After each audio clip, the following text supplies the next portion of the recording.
it's time to continue the series on PlayStation 2 games with PES. Well, PES 6. This is the 2007 edition of PES. I think this is the last year.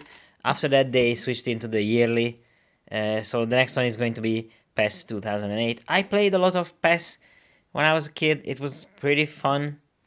I'm not really a fan of PES 6 in particular, but PES has been a mainstay in gaming. I would say that this is the biggest series outside of the FIFA series, and yeah, those were like some big rivalries back in the day between the two game series. I always preferred the gameplay of PES, at least back in this time, but you know, without the licenses and not the official teams, PES got left behind quickly. Even though in the 2000s they had the Champions League and Europa League licenses, but when they lost it to FIFA, then that's when things kind of started falling apart. Now, PES is called eFootball, and it's highly successful. It's a free-to-play game. A lot of people, especially in Southeast Asia, are playing it, and it's really valuable for Konami. So yeah, PES is pretty good still, and it's a pretty important series still.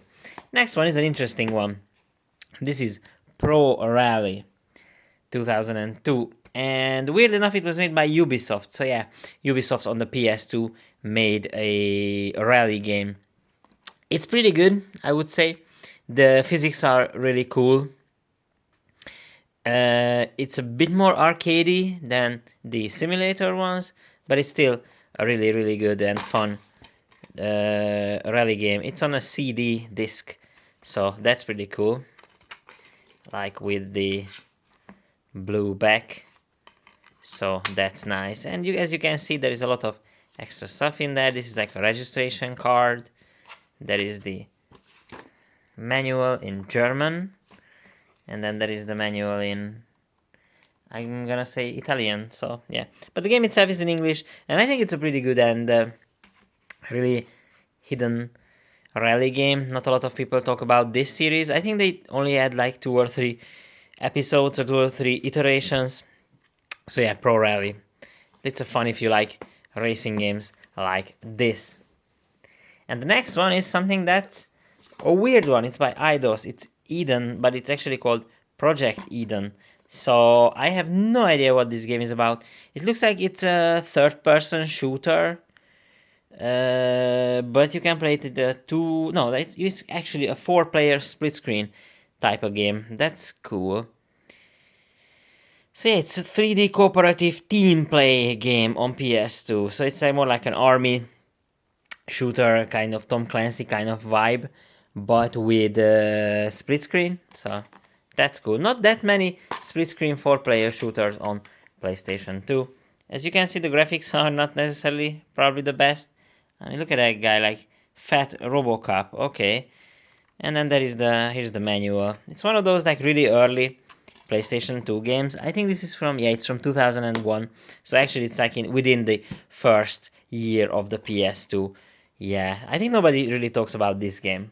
Something that people still talk about though is this one, Project 03, The Tormented. It's of course called Fatal Frame in other territories, and my copy is not really the nicest, but it's still a pretty good game. You take photos of demons and ghosts, I guess, and it's a pretty popular horror game franchise.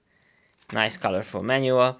I think it's a bit underrated, because everyone talks about Silent Hill and Resident Evil, but Project Zero and Fatal Frame is a bit clunky, if I have to say, because it's like photo game and not really like shooting or whatnot.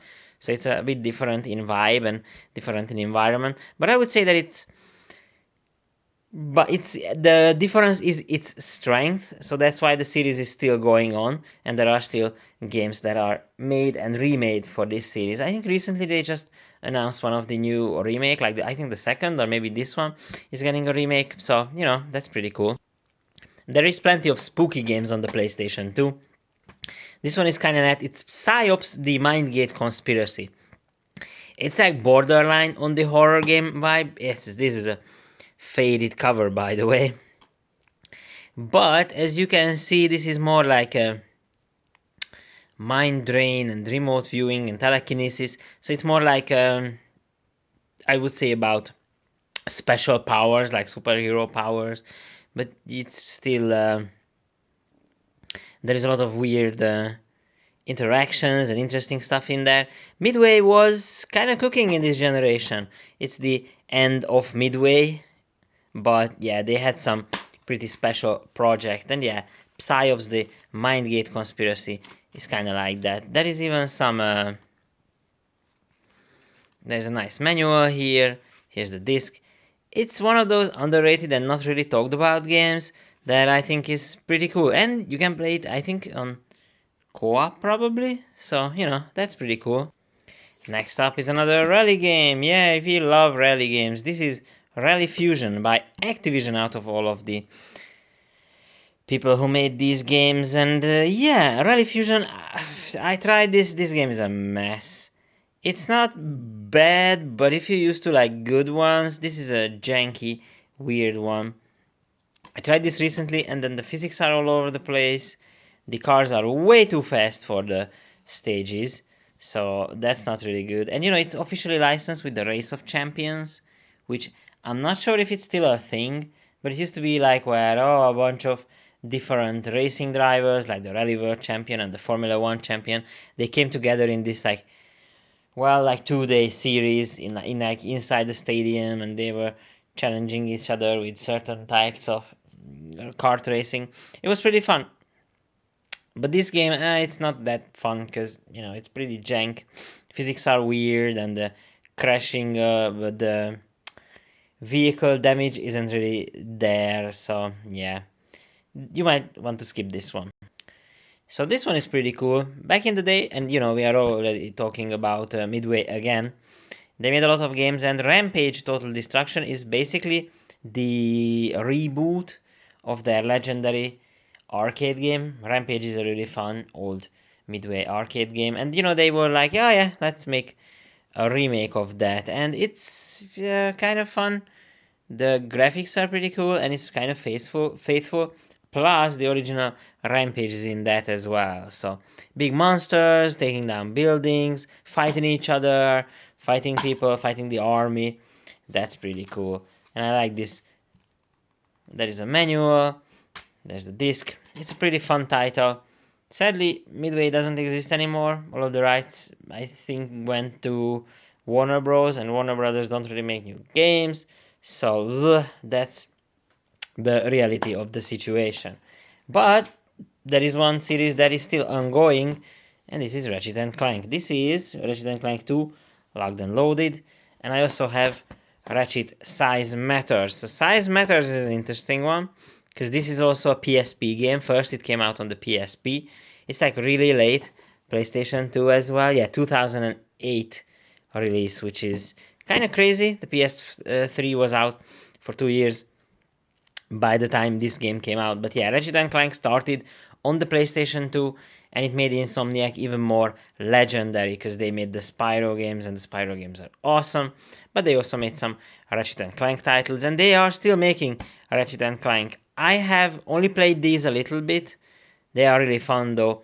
I think they really stand in the. They really still very playable, stand the time, so it's not really like clunky or anything. It's more clanky. So yeah, this is the second game, which is pretty cool. And then Size Matter it's not made by Insomniac. I think it was made by a different studio, but still it's a fun experience. And I always recommend Ratchet and Clank games if I can, because they are really, really good. Next up, we have quite a few games by the Rayman series. So this is Rayman M. There is Rayman Raving Rabbids. It's still a sealed copy. And then there is Rayman 10th Anniversary 3 title pack. So let's start with Rayman M. I'm not really a big fan of this game. If you can see it, it's a racing game. So it was called Rayman Arena. I think I already talked about this on the PlayStation 1.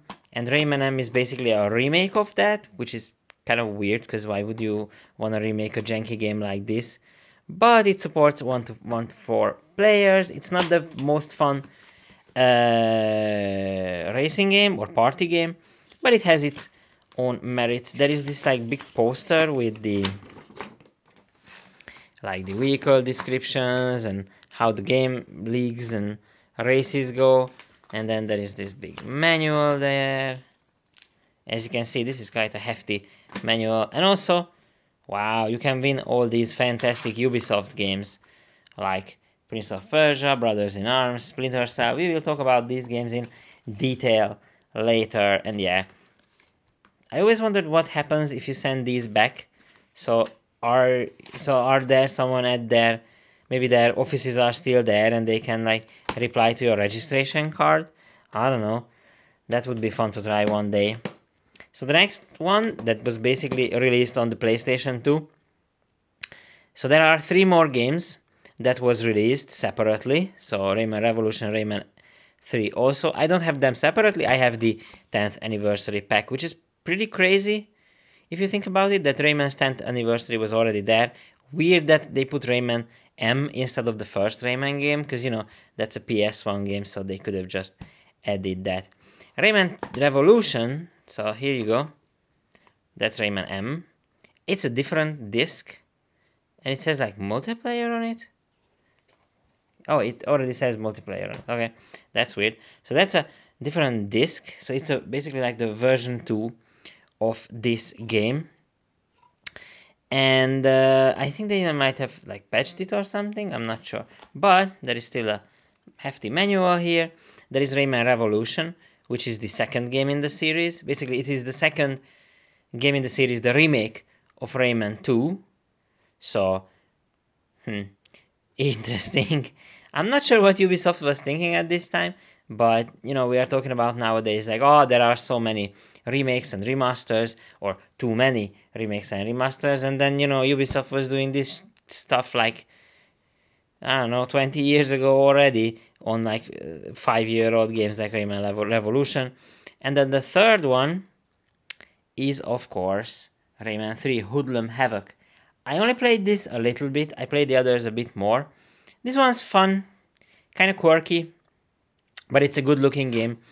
For like graphically, it looks really good on the PS2, and the other games are fun as well. I think the Rayman series need to make a comeback, because there haven't been a Rayman game for like 12 years now, a new one, because Rayman Legends is amazing. I really want a new 2D Rayman, but I would settle for a new 3D one as well, so why not? And then last but not least, for the Rayman series, this is Rayman Raving Rabbids. I have this sealed copy for some reason. It's an Italian copy, but the game is in English inside, so that's fine. I like this game. I have played it from beginning to end. It's basically like a big minigame collection. And this is how like the whole Rabbids stuff started, with like viral trailers and videos online, and even like TV advertisements. It was like, oh, it is pesky Rabbids, and then Rayman got bumped basically, and then all of the Rabbids became the stars of the series, and they were taking over the series until basically Rayman Origins on the PlayStation 3 360 V, I think. Raving Rabbids, I like this game. I think it's pretty good. It's pretty fun. It's kind of crazy, but the minigames are good. There is a really good multiplayer, like party game environment there, so you can use it as a party game. It's actually pretty good, but I just want traditional Rayman games, so I really didn't care about any of the other ones. There's like V games, there is like the Kinect games and all of the others, but yeah, I think they should have just made this one and then return to the normal traditional Rayman series, because yeah, that's much better. Next up is Red Dead Revolver, and it started a new series, and people always forget about this game because like Red Dead Redemption and Red Dead Redemption 2, yeah, those are highly popular games, but this started with here, Red Dead Revolver. It is really janky in my opinion. There are not that many Western games, like in general, but This one and Gun takes the cake on this gen. I think these are pretty good game. This is way more scripted. It's not really open than the other ones, but I still find it fun. And yeah, it has the Rockstar badge of honor, so it's going to be a good game, or at least a high quality one. Yeah, and it's a nice colorful manual, and Red Dead Revolver is where it all started. And last but not least today, this is a weird one, Reservoir Dogs for the PlayStation 2. So I love the movie. I absolutely love it. It's Quentin Tarantino's first feature film. It's really good. I think it's probably my favorite one, with Inglourious Bastards. Those are my two favorite Tarantino movies. But this one is like a close second. It's just so good. And then the game, it's. I played this on PC back in the day, and it has like some sort of like a, how do you say this? Like a Max Payne vibe. There are some really good music, and basically it fills out the gaps that the movie had. So there are some extra scenes, like how they got away, and there is extra shootouts, because they needed to make it a game, and I think it's pretty fun. It's weird that they made a game out of this movie, like more than 10 years later. It's like it wasn't really like a big deal. It actually, the movie itself became more of a big deal after Pulp Fiction came out, but they didn't make a Pulp Fiction game or a Kill Bill game or any other Tarantino game. So, there is this weird Quentin Tarantino game on the PlayStation 2. And it's fun. I liked it. It's janky, it's buggy, it's weird, but at least on the PC, it was really playable and really fun. I still need to play this version because I just want to see what it's about and how it compares to the PC version. And that's it. Quite a random assortment of games, I would say. So we have the 3D platformers on this side, some shooters, and on the other side we have like arcade games, racing games, horror games, weird ones like Project Eden. If I had to recommend something, I would recommend, of course, Ratchet and Clank and Rayman. But I think you would enjoy the Reservoir Dog games. It's such a weird one. Why do they make a game out of such an old movie at this point? But it's not bad. There is a variety on the PlayStation 2, and there is a lot of games still that I have to talk about. So I hope you enjoyed this video, and if you stayed until the end, make sure you subscribe and like the video, comment if you want to, and see you all next time.